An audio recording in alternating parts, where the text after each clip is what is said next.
Hi, I'm Kavresh from scoringtarget.com. In today's session, we are going to discuss poem number 8, Off to Outer Space Tomorrow Morning, live quiz questions for SSLC students.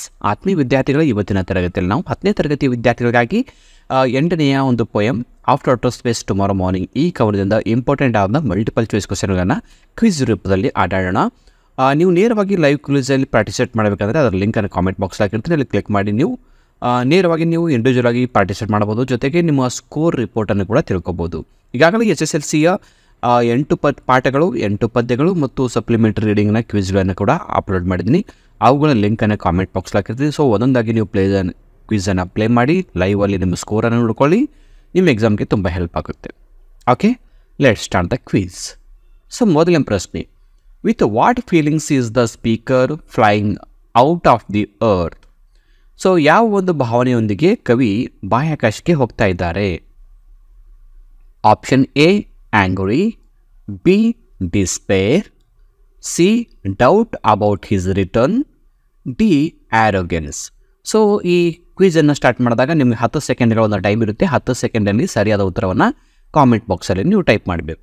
ಅಂದರೆ ಇಡೀ answer ಏನು type ಮಾಡೋದು ಬೇಡ. ನಿಮಗೆ options A ಸರಿದ್ರೆ A ಅಂತ comment ಮಾಡಿ, B ಸರಿದ್ರೆ B ಅಂತ comment ಮಾಡಿ, ಈ ಥರ CD ಕೂಡ ಕಾಮೆಂಟ್ ಮಾಡ್ಬೋದು. ಓಕೆ, ಸೊ 10 ಸೆಕೆಂಡ್ ಆದ ನಂತರ ಈ ಆಪ್ಷನಲ್ಲಿ ABCD ಆಪ್ಷನಲ್ಲಿ ಯಾವ ಆಪ್ಷನ್ ಕಲರ್ ಗ್ರೀನ್ ಆಗುತ್ತೆ that is the correct answer. Okay, ನಿಮ್ಮ ಕೌಂಟ್ ಡೌನ್ ಪ್ರಾರಂಭ ಆಗಿದೆ. 10 ಸೆಕೆಂಡ್ ಒಳಗಾಗಿ ಸರಿಯಾದ ಉತ್ತರ ಕೊಡಬೇಕು. ಈ ಆ್ಯಂಗ್ರಿ ಅಂದರೆ ಸಿಟ್ಟು, ಡಿಸ್ಪೇರ್ ಅಂದರೆ ಹತಾಶೆ, ಆ್ಯರೋಗೆನ್ಸ್ ಅಂದರೆ ಒರಟುತನ ಅಂತ ಅರ್ಥ ಆಗುತ್ತೆ. ಸೊ ಕವಿ ಯಾವ ಒಂದು ಭರವಸೆಯೊಂದಿಗೆ ಯಾವ ಭಾವನೆಯೊಂದಿಗೆ ಬಾಹ್ಯಾಕಾಶಕ್ಕೆ ಹೋಗ್ತಾ ಇದ್ದಾರೆ ಅಂದರೆ ಇಲ್ಲಿ ಸರಿಯಾದ ಉತ್ತರ ನೋಡಿ ಗ್ರೀನ್ ಆಗ್ತಾ ಇದೆ, option C, doubt about his return. ಅವರು ಮರಳಿ ಬರ್ತಾರೆ ಅಂತಕ್ಕಂಥ ಒಂದು ಖಚಿತತೆ ಇರಲಿಲ್ಲ. ಹೀಗಾಗಿ option C is the right answer. Okay, next second question. In solitary confinement as complete as any gaol the figure of a speech employed here is. So ಇಲ್ಲಿ ಕವನದ ಒಂದು ಸಾಲನ್ನು ಕೊಟ್ಟಿದ್ದಾರೆ. ಅದು ಯಾವ ಫಿಗರ್ ಆಫ್ ಸ್ಪೀಚ್ ಆಗುತ್ತೆ ಅಂತ ಹೇಳಬೇಕು. ಫಿಗರ್ ಆಫ್ ಸ್ಪೀಚ್ ಅಂದ್ರೇನು? ಅಲಂಕಾರ. ಇನ್ ಸಾಲಿಟರಿ ಕನ್ಫೈನ್ಮೆಂಟ್, ಸಾಲಿಟರಿ ಅಂದರೆ ಒಂಟಿತನ, ಕನ್ಫೈನ್ಮೆಂಟ್ ಅಂದರೆ ಬಂಧನ, as complete as any goal. ಇದು ಯಾವ ಫಿಗರ್ ಆಫ್ ಸ್ಪೀಚ್ ಆಗುತ್ತೆ? Option A metaphor, B simile, C personification, D alliteration. So your count down started now. So tell me the figures of speech of the sentence in solitary confinement as complete as any goal. Okay, now is the time to see the answer. The correct option is option B, simile.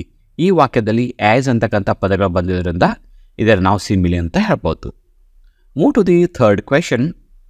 The expression winter under lock means that in space dash. So ಈ ಕವನದಲ್ಲಿ winter under lock ಅಂತಕ್ಕಂಥ ಒಂದು expression ಅನ್ನೊಂದು ಭಾವನೆಯನ್ನು ಬಳಸಿದ್ದಾರೆ. So ಇಲ್ಲಿ winter under lock ಅಂದರೆ ಏನು, ಅದರ ಅರ್ಥವನ್ನು ಹೇಳಬೇಕು. ಸೊ ಮೀನಿಂಗ್ ಹೇಳಿದ್ರೆ ಸಾಕು. Option A, there is no change of seasons. B, no winter in space. C, seasons change frequently. D, door locked. ನೋಡಿ, ವಿಂಟರ್ ಅಂಡರ್ ಲಾಕ್ ಅಂದರೆ ಏನು? A, there is no change of seasons ಅಂದರೆ ಋತುಮಾನಗಳಲ್ಲಿ ಬದಲಾವಣೆ ಇಲ್ಲ.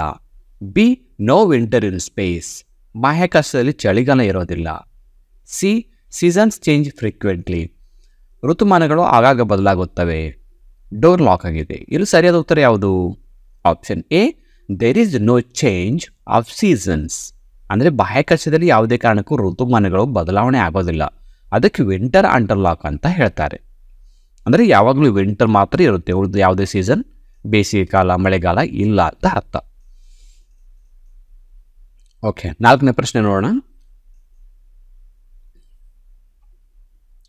With the teacups circling round me like the planets round the sun, the figure of speech employed here is. ಈ ವಾಕ್ಯದಲ್ಲಿ ಯಾವ ಫಿಗರ್ ಆಫ್ ಸ್ಪೀಚ್ ಇದೆ? With the teacup circling round me like the planets round the sun. ಸೂರ್ಯನ ಸುತ್ತ ಗ್ರಹಗಳು ಸುತ್ತುವ ಹಾಗೆ ನನ್ನ ಸುತ್ತಲೂ ಚಹಾದ ಕಪ್ಪುಗಳು ಸುತ್ತಾ ಇದ್ವು. ಇದು ಯಾವ figure of speech? A metaphor, B simile, C personification, D alliteration. So ಯಾವುದಾಗ್ಬೋದು ಗೆಸ್ ಮಾಡಿ.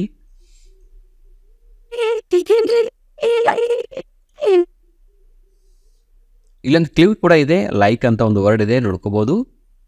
ಈಗ ಸರಿಯಾದ ಉತ್ತರ ನೋಡೋಣ. Option B simile. Next 5th question. People can watch the poet in outer space on dash. So ಜನ ಕವಿಯನ್ನು ಅಥವಾ ವಿಜ್ಞಾನಿಯನ್ನು ಬಾಹ್ಯಾಕಾಶಕ್ಕೆ ಹೋದಾಗ ಯಾವ ಥರ ನೋಡ್ತಾರೆ, ಅಂದರೆ ಆ ವಿಜ್ಞಾನಿಯನ್ನು ಅಥವಾ ಕವಿಯನ್ನು ಯಾವ ಥರ ನೋಡ್ತಾರೆ ಅಂತ. ಎ ಟೆಲಿವಿಷನ್ ಮೂಲಕ ನೋಡ್ತಾರೆ, ಬಿ ಟೆಲಿಸ್ಕೋಪ್ ಮೂಲಕ ನೋಡ್ತಾರೆ, C telephone, D radio. So ನೋಡೋದು ಕೇಳ್ತಾ ಇದ್ದಾರೆ. ವಾಚ್ ಯಾವ ಥರ ಕವಿ ಅಥವಾ ವಿಜ್ಞಾನಿಯನ್ನು ಜನ ನೋಡ್ತಾರೆ. ಸೊ ಆನ್ಸರ್ ನೋಡೋಣ. A television. ಸೊ ಟೆಲಿವಿಷನಲ್ಲಿ ನ್ಯೂಸಲ್ಲಿ ಬರುತ್ತಲ್ಲ, ನ್ಯೂಸ್ಗಳಿಂದ ನೋಡ್ತಾರೆ. ಬಟ್ ಟೆಲಿಸ್ಕೋಪು ಸರಿ ಇರ್ಬೋದು ಅಂತ ನಿಮ್ಗೆ ಒಂದು ಡೌಟ್ ಇರ್ಬೋದು. ಟೆಲಿಸ್ಕೋಪ್ ಮೂಲಕ ಏನು ಮಾಡ್ತಾರೆ, ಜಸ್ಟ್ ಫಾಲೋ ಮಾಡ್ತಾರೆ. ಟೆಲಿಸ್ಕೋಪ್ ಮೂಲಕ ಫಾಲೋ, ಟೆಲಿವಿಷನ್ ಮೂಲಕ ವಾಚ್.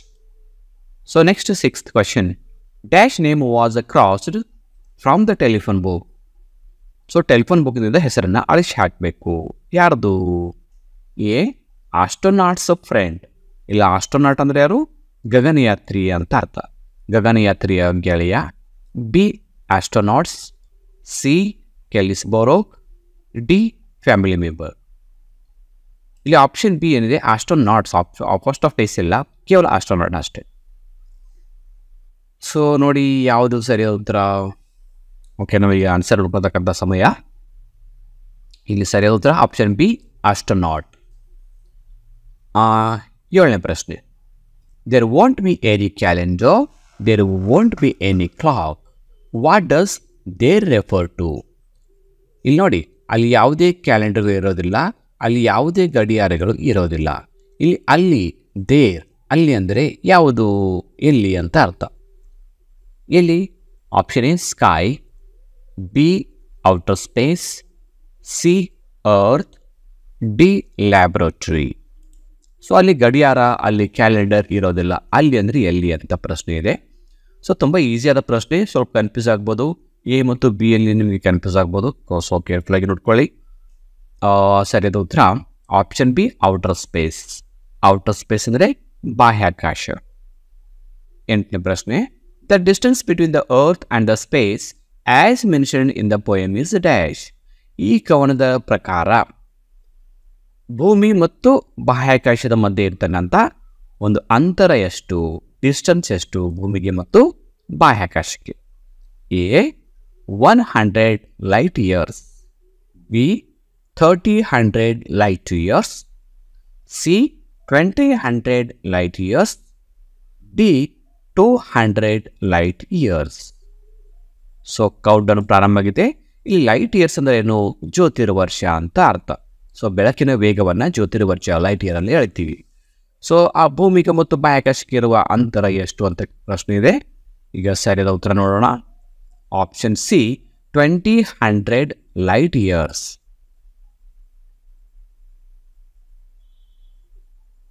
ಸೊ ಮುಂದಿನ ಪ್ರಶ್ನೆ ಹೋಗೋಣ. 9ನೇ ಪ್ರಶ್ನೆ.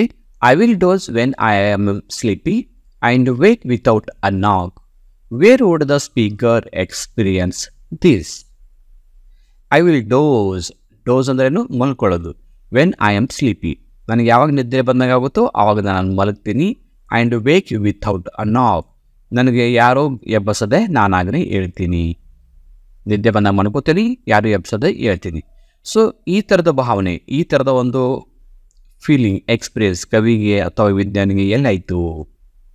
A on the earth, B in the water, C in the space, D in the court. So ನೋಡಿ, ಕವಿಗೆ ಆ ಥರದ ಒಂದು ಭಾವನೆ, ಅಂದರೆ ನನಗೆ ಯಾರೋ ಮಲಗಿಸೋದು ಬೇಕಲ್ಲ, ನಾನಾಗಿ ನಿದ್ರೆ ಬಂದಾಗ ಮಲ್ಕೋತೀನಿ, ಇನ್ನು ನನಗೆ ಯಾವಾಗ ಹೇಳ್ಬೇಕು ಅನಿಸುತ್ತೆ ಆವಾಗ ಹೇಳ್ತೀನಿ, ಯಾರೋ ನಮಗೆ ಎಬ್ಬಿಸದೆ. ಸೊ ಈ ಥರದ ಒಂದು ಭಾವನೆ ಕವಿಗೆ ಎಕ್ಸ್ಪೀರಿಯನ್ಸ್ ಎಲ್ಲಾಯಿತು? Option C in the space, ಅಂದರೆ ಬಾಹ್ಯಾಕಾಶದಲ್ಲಿ. ಸೊ 10ನೇ ಪ್ರಶ್ನೆ. What does the poet Norman Nicholson ask us to do? ಈ ಕವನದ ಕವಿ ನಾರ್ಮನ್ ನಿಕೋಲ್ಸನ್ ಅವರು ನಮಗೆ ಏನು ಮಾಡಲು ಹೇಳ್ತಾರೆ? ನಮಗೆ ಅಂದರೆ ಓದುಗರಿಗೆ ಅಥವಾ ಜನರಿಗೆ. A take A photo, take his photo, ಅಂದರೆ ಕವಿ ಬಾಹ್ಯಾಕಾಶಕ್ಕೆ ಹೋಗ್ತಾ ಇದ್ದಾರಲ್ಲ ಅವ್ರದ್ದು ಒಂದು ಕೊನೆ ಬಾರಿ ಒಂದು ಫೋಟೋ ತಗೊಳ್ಳಿ ಅಂತ ಹೇಳ್ತಾ ಇದ್ದಾರೆ. ಬಿ ರಿಮೂವ್ ದ ಕ್ಲಾಕ್, ವಾಚನ ತೆಗೀರಿ ಅಂತ. C cross out his name from the telephone book. Telephone ಬುಕ್ದಿಂದ ನನ್ನ ಹೆಸರನ್ನು ಆಳಿಸಿ ಹಾಕಿ ಅಂತ. D mail letters to him. ಅವನಿಗೆ ಮೇಲ್ ಕಳಿಸಿ ಅಂತ. ಸೊ ನೋಡಿ, ಕವಿ ಬಾಹ್ಯಾಕಾಶಕ್ಕೆ ಹೋಗುವಂಥ ಮುಂಚೆ ಓದುಗರಿಗೆ, ನಮಗೆ ಜನರಿಗೆ ಒಂದು ಮಾತನ್ನು ಹೇಳ್ತಾರೆ ಏನು ಮಾಡಬೇಕು ಅಂತ. ಸೊ ಆ 4ರಲ್ಲಿ ಯಾವುದು ಸರಿ ಅಂತ ಸೆಲೆಕ್ಟ್ ಮಾಡಿಕೊಂಡು ಕಾಮೆಂಟ್ ಬಾಕ್ಸಲ್ಲಿ ಉತ್ತರವನ್ನು ಕೊಡಿ. ಇದರಲ್ಲಿ ಸರಿಯಾದ ಉತ್ತರ option C, cross out his name from the telephone book. Telephone ಪುಸ್ತಕದಿಂದ ತಮ್ಮ ಹೆಸರನ್ನು ಅಳಿಸಿ ಹಾಕಿ ಅಂತ ಹೇಳ್ತಾರೆ. So move to the 11th question. For nobody to visit me and not a friend in hell in solitary confinement as complete as any goal. ಬಾಹ್ಯಾಕಾಶಕ್ಕೆ ಹೋದಾಗ ನನಗೆ ಅಲ್ಲಿ ಭೇಟಿಯಾಗಲು ಯಾರೂ ಬರೋದಿಲ್ಲ, ನನಗೆ ಅಲ್ಲಿ ಯಾರೂ ಫ್ರೆಂಡ್ ಕೂಡ ಇರೋದಿಲ್ಲ, ಅಲ್ಲಿ ನಾನು ಒಂಟಿತನವನ್ನು ಅನುಭವಿಸ್ತೀನಿ ಅಂತ. What feeling do these lines convey? ಈ ಸಾಲದ ಮೂಲಕ ಯಾವ ಒಂದು ಫೀಲಿಂಗ್ಸ್ ನಮಗೆ ಅರ್ಥ ಆಗ್ತಿದೆ? ಕವಿಯ ಅಥವಾ ವಿಜ್ಞಾನಿ ಯಾವ ಫೀಲಿಂಗ್ಸ್ ನಮ್ಗೆ ಅರ್ಥ ಆಗ್ತಾ ಇದೆ? ಎ ಇಂಡಿಪೆಂಡೆಂಟ್, ಸ್ವಾತಂತ್ರ್ಯ. ಬಿ ಇಂಪ್ರಿಸನ್ಮೆಂಟ್, ಬಂಧನ. ಸಿ ಅನ್ಹ್ಯಾಪಿ, ದುಃಖ. ಡಿ ರಿಮಾರ್ಕೇಬಲ್, ನೆನಪುಳಿಯುವ ಒಂದು ಘಟನೆ. ಸೊ ನೋಡಿ, ಕವಿ ಬಾಹ್ಯಾಕಾಶಕ್ಕೆ ಹೋದಾಗ ಅವರಿಗೆ ಅಲ್ಲಿ ಭೇಟಿಯಾಗೋಕ್ಕೆ ಯಾರೂ ಬರೋದಿಲ್ಲ, ಅಲ್ಲಿ ಯಾರು ಜನರೂ ಇರೋದಿಲ್ಲ, ಫ್ರೆಂಡೂ ಇರೋದಿಲ್ಲ, ಒಂಟಿತನವನ್ನು ಅನುಭವಿಸ್ತಾರೆ. ಸೊ ಒಟ್ಟಾರೆ ಅಲ್ಲಿ ಯಾವ ಒಂದು ಫೀಲಿಂಗ್ ಇರುತ್ತೆ ಅಂತ ಪ್ರಶ್ನೆ. Option B imprisonment. ಅಂದರೆ ಒಟ್ಟಾರೆಯಲ್ಲಿ ಕವಿಗೆ ಬಾಹ್ಯಾಕಾಶಕ್ಕೆ ಹೋದಾಗ ಏನಾಗುತ್ತೆ ಅಂದರೆ ಒಂದು ರೀತಿ ಬಂಧನದಲ್ಲಿದ್ದಾಗೆ, ಜೈಲಲ್ಲಿದ್ದಾಗೆ ಫೀಲ್ ಆಗುತ್ತೆ. Question 12. The tea cups circle round the poet because dash. So ಚಹಾದ ಕಪ್ಪುಗಳು ಕವಿ ಸುತ್ತ ಇದ್ವು, ಯಾಕೆ? They are playing with cups. ಅವರು ಚಹಾದ ಕಪ್ಪುಗಳ ಜೊತೆ ಆಟ ಆಡ್ತಿದ್ರು. B the tea cups are in the balloon. Tea ಕಪ್ಗಳು ಬಲೂನಲ್ಲಿದ್ದವು. C the poet is throwing cups. ಕವಿ ಕಪ್ಗಳನ್ನು ಎಸಿತಾ ಇದ್ರು. D there is no gravity in space. Gravity ಅಂದರೆ ಗುರುತ್ವಾಕರ್ಷಣೆ. ಬಾಹ್ಯಾಕಾಶದಲ್ಲಿ ಗುರುತ್ವಾಕರ್ಷಣೆ ಇಲ್ಲ. ನೋಡಿ, ಬಾಹ್ಯಾಕಾಶ ಕವಿ ಹೋದಾಗ ಅವರು ಚಹಾದ ಕಪ್ಪುಗಳನ್ನು ಅಲ್ಲಿ ಇಟ್ಟಾಗ ಏನಾಗ್ತಾ ಇತ್ತು? ಸಹಜವಾಗಿ ಚಹಾದ ಕಪ್ಪುಗಳು ಕವಿಯ ಸುತ್ತ ಇದ್ವು. ಸೂರ್ಯನ ಸುತ್ತ ಗ್ರಹಗಳು ಸುತ್ತುವ ಹಾಗೆ. ಯಾಕೆ ಅಂತ ಪ್ರಶ್ನೆ ಇತ್ತು. ಇಲ್ಲಿ ಸರಿಯಾದ ಉತ್ತರ option D, there is no gravity in space. ಬಾಹ್ಯಾಕಾಶದಲ್ಲಿ ಗುರುತ್ವಾಕರ್ಷಣ ಶಕ್ತಿ ಇರೋದಿಲ್ಲ, ಹೀಗಾಗಿ ಚಹಾದ ಕಪ್ಪುಗಳು ನೆಲದ ಮೇಲೆ ಕೂಡದೆ ಸುತ್ತಾ ಇರುತ್ತೆ. 13. The poet ask every soul on earth to go and blow their top because.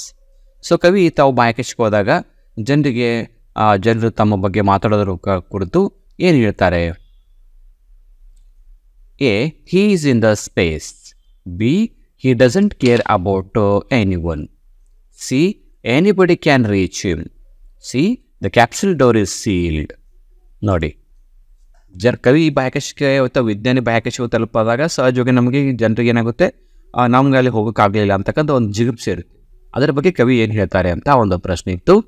ಇಲ್ಲಿ ಸರಿಯಾದ ಉತ್ತರ option B, he doesn't care about any one. So ಅದರ ಬಗ್ಗೆ ಅವರು ಯಾರ ಬಗ್ಗೆ ಕೂಡ ಅವರು ಯೋಚನೆ ಮಾಡೋದಿಲ್ಲ. 14. You can start count down, you can last look, you can cross out my name from telephone book. Who does you refer here? ಇಲ್ಲಿ ಯು ಅಂದರೆ ಯಾರು? ನೀವು, ನಾನು ಬಾಹ್ಯಾಕಾಶಕ್ಕೆ ಹೋಗ್ತಿರ್ಬೇಕಾದ್ರೆ ನೀವು ಕ್ಷಣಗಣನೆ ಮಾಡಿ ನಾನು ಯಾವಾಗ ಹೋಗ್ತೀನಿ ಅಂತ. ನನ್ನನ್ನು ನೀವು ಕೊನೆ ಬಾರಿ ನೋಡಿ, ನನ್ನ ಹೆಸರನ್ನು ನೀವು ಅಳಿಸಿ ಹಾಕಿ, ಈ ಥರ ನೀವು ಅಂತ ಹೇಳ್ತಾರಲ್ಲ, ಇಲ್ಲಿ ನೀವು ಅಂದರೆ ಯಾರು? A scientists. B people around him. C planets. D his mother. So ನನ್ನನ್ನು ಕೊನೆ ಬಾರಿ ನೋಡಿ, ನಾನು ಹೋಗ್ತಕ್ಕಂಥ ದಿನಗಳನ್ನು ಎಣಿಸಿ, ಆಮೇಲೆ ನನ್ನ ಹೆಸರನ್ನು ಅಳಿಸಿ ಹಾಕಿ, ನೀವೆಲ್ಲ ಇದು ಮಾಡಿ ಅಂತ ಹೇಳ್ತಾರಲ್ಲ, ಇಲ್ಲಿ ಯು ಅಂದರೆ ಯಾರು ಅಂತ ಕೇಳ್ತಾ ಇದ್ರು. ಸೊ ಆಪ್ಷನ್ ನೋಡೋಣ ಯಾವುದು ಸರಿಯಾಗಿದೆ ಅಂತ. Option B people around him. So ಜನರನ್ನು ಉದ್ದೇಶಿಸಿ ಅವರು ಯು ಅಂತ ಹೇಳ್ತಾರೆ. ಸೊ ಈ ಕ್ವಿಜ್ನ ಕೊನೆಯ ಪ್ರಶ್ನೆಗೆ ಬರ್ತಾ ಇದ್ದೀವಿ. Question number 15. ನೋ ಬಡಿ ವಿಸಿಟ್ಸ್ ಮೀ ಐ ಡ್ ನಾಟ್ ಅ ಡ್ಯಾಶ್ ಇನ್ ಹೇಲ್. ಇಲ್ಲಿ ಹೇಲ್ ಅಂದರೆ ಇದು ನರಕ ಅಂತ. ಅಂದರೆ ನನಗೆ ಯಾರು ಇಲ್ಲಿ ಅಂದರೆ ಆ ಒಂದು ಕೋಲ್ಡ್ ವಾತಾವರಣ ಇಲ್ಲಿ HAL ಅಂದ. ಓಕೆನಾ? ನೋ ಬಡಿ visits me I not a dash in he'll. He'll means IC cold ಅಂತ ನಾವು ಹೇಳ್ತೀವಿ. ಅಲ್ಲಿ ನನ್ನನ್ನು ಯಾರೂ ಭೇಟಿಯಾಗಲು ಬರೋದಿಲ್ಲ, ಆ ಒಂದು ತಣ್ಣನೆ ವಾತಾವರಣದಲ್ಲಿ ನಮಗೆ ಯಾರೂ ಇರೋದಿಲ್ಲ ಅಂತಕ್ಕಂಥ ಒಂದು ಫಿಲ್ ಇನ್ ದ ಬ್ಲ್ಯಾಂಕ್ಸ್ ಇದೆ. ಇಲ್ಲಿ ಫಿಲ್ ಇನ್ ದ ಬ್ಲ್ಯಾಂಕ್ಸಲ್ಲಿ ಯಾವ ವರ್ಡನ್ನು ನಾವು ತುಂಬಬೇಕು? A friend, B guest, C relatives, D person.